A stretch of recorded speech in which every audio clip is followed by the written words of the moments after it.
সন্তান আমি স্বদেশী। আমি তারি হাত ধরে সারা পৃথিবীর মানুষের কাছে আসি। আমি যা কিছু মহান বরণ করেছি বিনম্র শ্রদ্ধায়। দেশে 13 নদী 7 সাগরের জল গঙ্গায় ভক্তায়। সুদৃশ্য সেলফি জোন রয়েছে একটি, অসাধারণ একটা মনোরম পরিবেশ মাতলা নদীর তীরে ভগবান বুদ্ধর মূর্তি সম্বলিত একটি সুদৃশ্য জায়গা, যেটা এখানে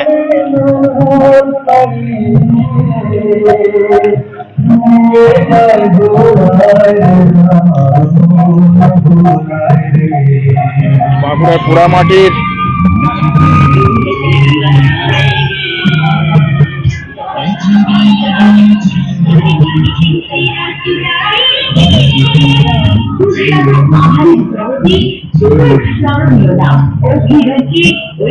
সেখানে দেখতে পাচ্ছি ঢাকার বিখ্যাত পুলি পিঠে। যেহেতু একটা শীতের মরশুম চলছে, তাই ঢাকার বিখ্যাত পুলি পিঠে রয়েছে।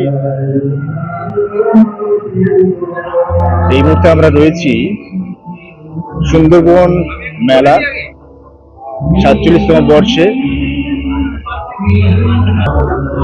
আমরা মেলার বিভিন্ন স্টল রয়েছে, সরকারি এবং বেসরকারি স্টল রয়েছে। ঘুরতে ঘুরতে আমরা চলে এসেছি এই মুহূর্তে silk mark organisation of India, central silk board, ministry of textile and government of ইন্ডিয়ার একটি স্টলে। এবং সেখানে আমরা একটু স্টলে গিয়ে তাদের সঙ্গে একটু কথা বলার চেষ্টা করি। যে সুন্দরবন মেলা চলছে, হ্যাঁ, ক্যানিং এ, সেখানে আপনারা silk board, ministry of textile থেকে আপনারা এখানে স্টল নেন। কারেক্ট।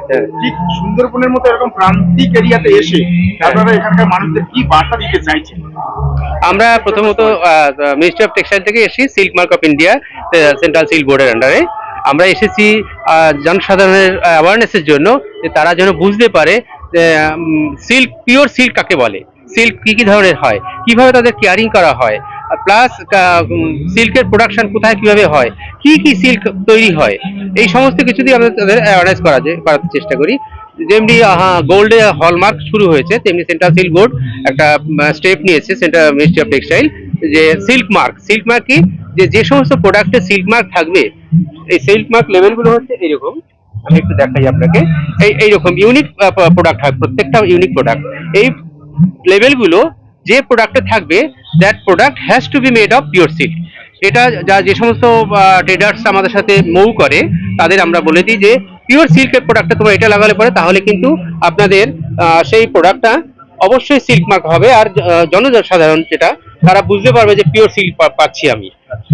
এরপরেও যদি কখনো কোনো মিস্টেক হয়, হতেই পারে কখনো কোনো মিস্টেক, যে এটা পাওয়া গেল কিন্তু সেখানে সেই প্রোডাক্ট পিওর সিল্কের না, সেজন্য আমাদের ওয়েবসাইট আছে, আপনি দেখাতে পারেন এখানে, সেন্ট্রাল সিল্ক বোর্ডের ওয়েবসাইট, সিল্ক মার্কের ওয়েবসাইট। সেখানে যে কোনো কাস্টমার কমপ্লেন করতে পারে, তার লেভেলটা অবশ্যই থাকতে হবে, এই লেভেলটা অবশ্যই থাকতে হবে, আর বিল থাকতে হবে।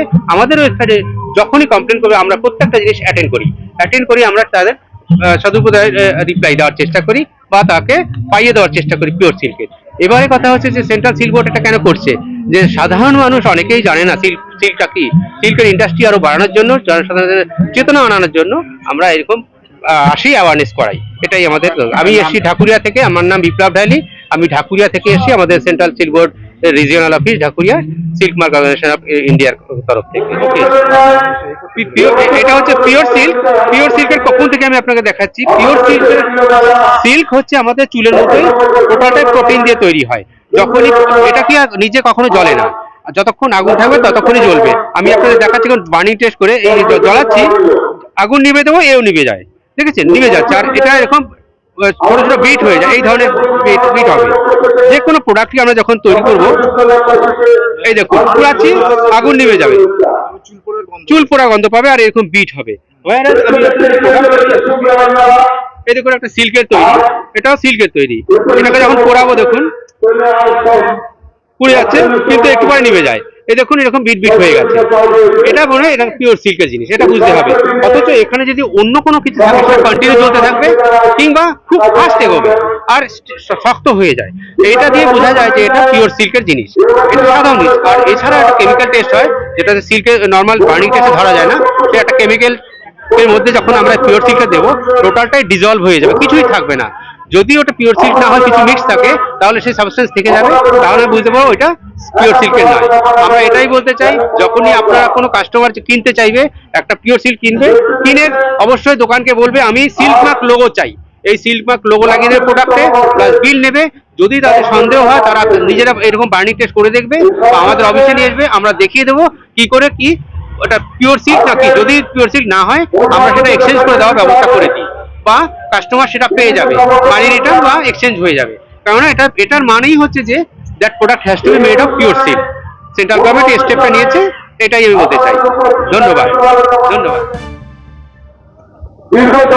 এই মুহূর্তে আমরা ঘুরতে ঘুরতে আরো একটি স্টলে চলে এসেছি। এটা রয়েছে ICAR বান্দন পরিষদের অন্তর্গত central soil salinity research institute regional research station, ministry of agriculture and farmers welfare, government of ইন্ডিয়ার একটি স্টলে। সেখানে তারা কি প্রদর্শন করছেন এখানকার প্রান্তিক এলাকার মানুষদের জন্য, সেগুলো একটু তারা যাদের আধিকারিক রয়েছে তাদের সঙ্গে একটু কথা বলার চেষ্টা করব। এবং শুরুতে এখানে দেখা পাচ্ছি বিভিন্ন রকম ধানের কিছু নমুনা ওনারা রেখেছেন, বিভিন্ন ধানের ভ্যারাইটি। নমস্কার, আপনার নাম? আমার নাম সৌমেন বাগ। আপনাদের স্টলের মাধ্যমে আপনারা কি দেখাতে চাইছেন বা বোঝাতে চাইছেন? আমরা মূলত চাইছি যে এই প্রান্তিক এরিয়া, যেরকম সুন্দরবন এরিয়ার মানুষের সামগ্রিক উন্নয়ন, কৃষিজীবী মানুষদের সামগ্রিক উন্নয়নের জন্য আমরা বার্তা দিতে চাইছি। যেরকম এখানে মূলত নোনা মাটি এরিয়া, তো এখানে কৃষি অত উন্নত নয়, তো যে কৃষি নোনা এরিয়াতে কিভাবে কৃষি উন্নয়ন করা যায় সেটাই আমরা দেখাতে চাইছি। এখানে মূলত ল্যান্ডশেপিং পদ্ধতি রয়েছে, এই যে এটা ল্যান্ডশেপিং মডেল। যদি আপনার নিচু জমি থাকে, তো সেখানে আপনি বিভিন্ন ফসল চাষ করতে পারেন। যেরকম যেরকম ধান চাষ রয়েছে, সেরকম নিচু এরিয়াতে মাছ চাষও করতে পারেন। তার সাথে এরকম মাচা সিস্টেম করে এখানে লাউ, কুমড়ো বা ঝিঙে, উচ্ছে এরকম টাইপের গাছ আপনারা চাষ করলে, মানে কৃষকরা চাষ করে যথেষ্ট লাভবান হচ্ছে। অল্প জমিতে কিভাবে? অল্প আর নিচু জমিতে, নিচু জমিতে, এবং সেখানে মানে ইন্টিগ্রেটেড ফার্মিং এর একটা কনসেপ্ট। হ্যাঁ, একসাথে। এটা খুব সুন্দর চিন্তা ভাবনা ওনারা আমাদের স্টলের মাধ্যমে ফুটিয়ে তোলার চেষ্টা করেছেন। এই মুহূর্তে ঘুরতে ঘুরতে আমরা চলে এসেছি একখণ্ড সুন্দরবনের সামনে, অর্থাৎ একটি সুদৃশ্য স্টল, সুন্দরবনবাসীর জন্যই একটি স্টল, সুন্দরবনবাসীদের জীবন জীবিকা নিয়েই একটি স্টল, এবং যেখানে রয়েছে দুর্যোগ মোকাবিলায় ম্যানগ্রোভ প্রাচীর করতে সবাইকে আহ্বান জানায় নদীর চরে ঝাঁপিয়ে পড়তে। ম্যানগ্রোভ সুন্দরবনের ফুসফুস, ম্যানগ্রোভ না থাকলে জীবকুলের মৃত্যু আবশ্যক। এবং সেখানে খুব সুন্দর করে বিভিন্ন রকম সুন্দরবনের বিলুপ্ত প্রায় গাছগুলো সেগুলো তুলে ধরা হয়েছে এবং বোঝানোর চেষ্টা করা হয়েছে যে বিলুপ্ত হয়ে যাওয়ার আগে আমাকে মনে রেখো। এমন একটি সুদৃশ্য স্টলে আমরা এখন একটু প্রবেশ করছি। মূলত সুন্দরবনবাসীদের জীবন জীবিকার হাল হকিকত এখানে ফুটিয়ে তুলেছেন যারা সুন্দরবনকে রক্ষা করতে গ্রামবাসীদের সচেতনতামূলক প্রচার। সুন্দরবনের বিভিন্ন মুহূর্তের ছবিগুলো এখানে ধরা রয়েছে, মানুষদের জীবন জীবিকার ছবি, জীব বৈচিত্র্যের ছবি।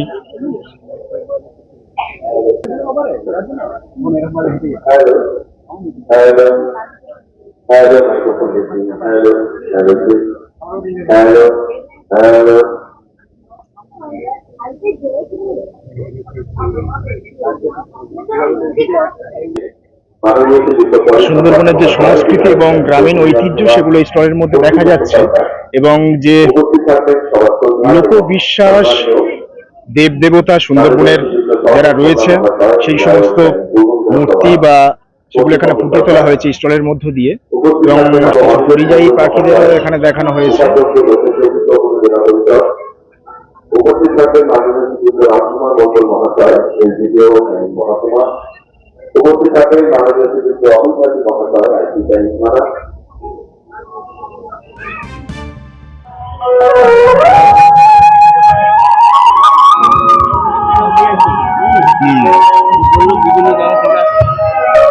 হ্যাঁ, ভালো করে দাঁড়াও।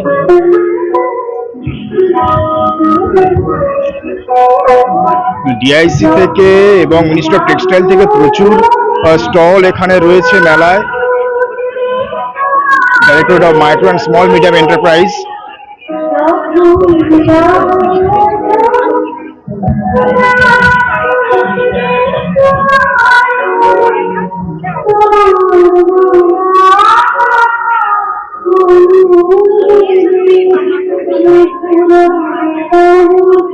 বাচ্চাদের একটি সামগ্রী স্টল, নিত্য প্রয়োজনীয় সেগুলো। যে এখন বই পড়ার মানসিকতাটা আস্তে আস্তে যে তরুণ প্রজন্মের মধ্যে দিয়ে কোথাও হলে কমে যাচ্ছে, কিন্তু সেই বইগুলো যাতে মানুষের মধ্যে পড়ার আগ্রহ জন্মাতে পারে তার একটি স্টল এই মুহূর্তে দেখতে পাচ্ছি। বিভিন্ন রকম সুন্দর সুন্দর পুস্তকের একটি stall.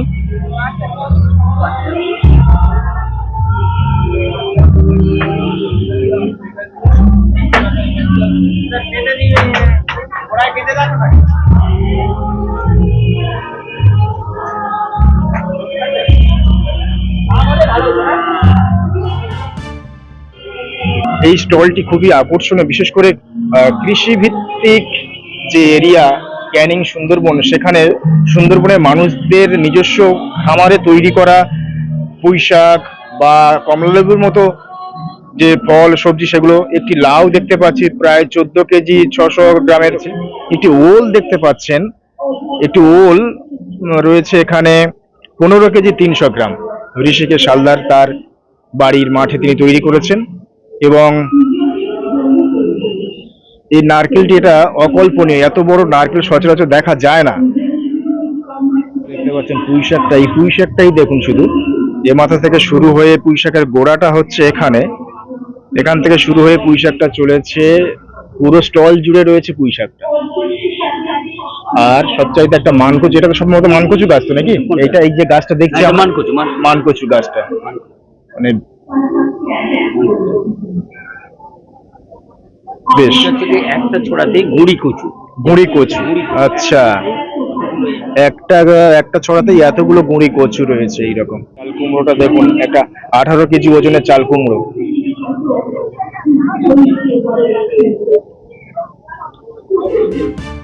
Post office, government of ইন্ডিয়ার একটি পোস্ট অফিসের একটি স্টল বলতে পারি, বা সচেতনতামূলক বা একটি কাজের যে স্টল, সেখানে আমরা এই মুহূর্তে প্রবেশ করেছি।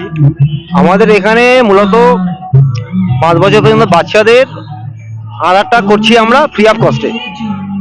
এই পরিষেবাটা আমরা এখন বর্তমানে এখানে দিচ্ছি। আর মেলার ক্ষেত্রে আর কি, মেলা আমাদের সেই সুযোগটা দিয়েছে, আমাদের সুন্দরবন, প্রত্যন্ত সুন্দরবন এলাকার মানুষদের সেই সুযোগটা করে দেওয়ার জন্য আমরা ফ্রি অফ কস্টে 5 বছর পর্যন্ত বাচ্চাদের আধার কার্ডটা করে দিচ্ছি।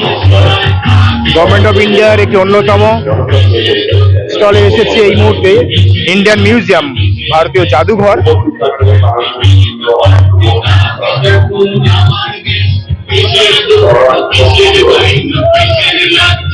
জাদুঘরে গেলে যে সমস্ত জিনিসগুলো আপনারা দেখতে পান তার কিছু নমুনা এখানে রাখা রয়েছে, এবং সুন্দরবনবাসীর কাছে এটা একটা বেশ আকর্ষণীয় স্টল। সচরাচর অনেকে এখনো পর্যন্ত জাদুঘরে যাওয়ার সুযোগ সৌভাগ্য হয়ে ওঠেনি, তাদের জন্য এক টুকরো জাদুঘর উঠে এসেছে সুন্দরবন এই মেলা প্রাঙ্গণে। ইংলিশেও রাইমস বলে, ডিবেট করে, পড়াও চলে, আমার ছেলে খুব পজিটিভ, অলিক স্বপ্নে ভাসে না, জানে তা না, আমার ছেলে বাংলাটা ঠিক আসে না, ইংলিশের গুলে খাওয়া। আচ্ছা, মেলার যিনি সেক্রেটারি রয়েছেন, সেই সেক্রেটারিকে আমরা তার মুখ থেকে শুনি, এই যে সুন্দরবন মেলা 47তম বর্ষে পদার্পণ করলো। বিবেকানন্দ বলতেন, ইচ্ছা শক্তির উপরে কোনো শক্তি নেই। যদি আমাদের ইচ্ছা শক্তি থাকে তখন নিঃসন্দেহে সে কাজ সার্থক হয়। আমরা কিছু কতিপয় যুবক ছেলেরা মিলে আজ থেকে 47 বছর আগে, এখন আমাদের সেই যুবকদের বয়স প্রায় কাউ 69, কাউ 65, কাউ 70-র মধ্যে আছে, তাই আমরা এই মেলাটা প্রথম অর্গানাইজ করি। আমাদের ছিল সুন্দরবনে, এই মেলার প্রথম উদ্দেশ্য ছিল সুন্দরবনের সংস্কৃতি, সুন্দরবনের স্বাস্থ্য, সুন্দরবনের কৃষি উপরে এই মেলা হবে। এটা কোনো ধর্মীয় মেলা হবে না, এটা হবে গ্রামীণ মানুষের জীবনযাত্রা, তাদের সারা ফসল তোলার পর তাদেরকে একটা যে আনন্দ, একটা এন্টারটেনমেন্ট দেওয়া যে দরকার, সেই চিন্তা ভাবনা নিয়ে আমরা মেলাটা করেছি। এই 47, এটা 49তম হতো, করোনার জন্য আমরা 2 বছর করতে পারিনি, তাই এই বয়স 47 বছর বয়স। চিন্তা ভাবনা সুন্দর তোলায় ধরা এই মেলার প্রথম কাজ। মুহূর্তে আমরা আমাদের মধ্যে পেয়েছি ক্যানিং পঞ্চায়েত সমিতির যিনি সভাপতি রয়েছেন, তার মুখ থেকে শুনি এই যে ক্যানিং এর বন্ধুমহল আয়োজিত যে 47তম বর্ষে চলছে মেলা, সুন্দরবন মেলা, এ ব্যাপারে আপনি কি বলবেন বা জনসাধারণের উদ্দেশ্যে কি বার্তা দেবেন? দেখেন, এই বন্ধুমহল মেলা দেখতে দেখতে 47তম বৎসর হলো। এই বন্ধুমহল একটা আমাদের ক্যানিং এর কাছে গর্ব। এই মেলাটা এখন ক্যানিং সাব ডিভিশনে হয়ে গেছে। এই একদম 4টে ব্লকে মিলে, এর বাইরে থেকেও সন্দেশখালী থেকে লোক আসে। এত ঐতিহ্যময় এই মেলাটার মধ্যে ছিল। এখানে বিভিন্ন সেন্ট্রাল গভর্নমেন্ট, রাজ্য সরকারের স্টল আছে, অনেক সাংস্কৃতিক অনুষ্ঠান হয় এখানে।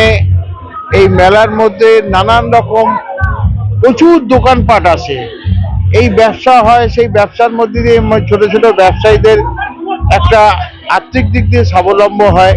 ক্যানিং এর মানুষের এখানে আনা জানার মধ্যে দিয়ে ক্যানিং এর একটা বাজারের একটা দারুণ ব্যবসায়ীদের উৎসাহী থাকে।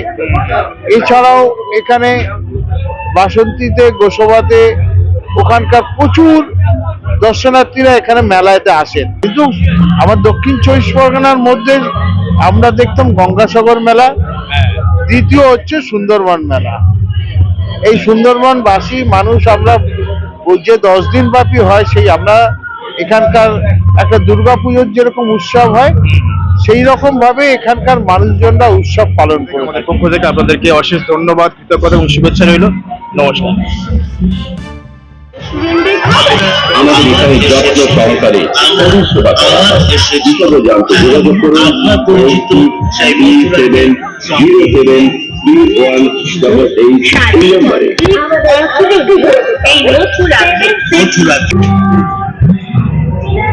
বিশাল বড় এরিয়া জুড়ে মাদলা নদীর তীরে এই যে মেলাটা চলছে, সুন্দরবন মেলা 47তম বর্ষে, সেই মেলায় রয়েছে এই মুহূর্তে। এবং কি নেই, হাজার রকম বিকিনি, সবকিছু বিনোদনমূলক বিভিন্ন রকম ব্যবস্থা সব রয়েছে মেলার মধ্যে। খাওয়া দাওয়া থেকে শুরু করে বিনোদন পার্ক, সাংস্কৃতিক পার্ক, শিক্ষামূলক পার্ক, প্রদর্শনী, সবকিছু নিয়েই জমজমাট 47তম সুন্দরবন মেলা এবং কৃষ্টি সংস্কৃতি উৎসব। পরিষ্কার পরিচ্ছন্ন আর